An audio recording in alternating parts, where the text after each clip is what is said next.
வணக்கம் நண்பர்களே, நான் தான் உங்கள் தளபதி குமரன். இப்போ ரீசெண்டாக என்ன நியூஸ் வந்திருக்கு அப்படின்னு பார்த்தீங்கன்னா, நம்ம டிவிகே பார்ட்டியோடைய தலைவர் தளபதி விஜய் அவர்கள் கரூரில் நடந்த அந்த விபத்துக்கு அப்புறம் ஒரு வீடியோ வெளியிட்டு இருந்தார். அதில் அவர் தெளிவாக எல்லாத்தையும் எக்ஸ்பிளைன் பண்ணியிருந்தார்.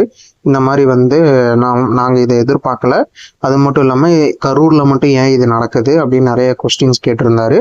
அது மட்டும் இல்லாமல் ஏதாவதுன்னா நீங்கள் என் கூட மோதுங்க, எங்கள் தொண்டர்கள் மேலேயும் பொதுமக்கள் மேலேயும் நீங்கள் கை வைக்க வேண்டாம் அப்படின்ற மாதிரி சொல்லியிருந்தாரு.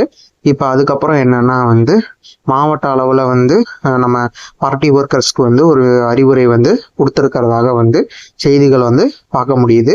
இதில் கண்டிப்பாக நம்ம பார்ட்டி ஒர்க்கர்ஸ் கடைபிடிக்கக்கூடிய அந்த நெறிகளை அவர் மாற்றி அமைச்சு புதுசாக சொல்லியிருப்பாரு அப்படிங்கிறது குறிப்பிடத்தக்கது. இந்த மாதிரி நியூஸை தெரிஞ்சுக்க நம்ம சேனலை சப்ஸ்கிரைப் செஞ்சுக்காங்க. நன்றி, வணக்கம்.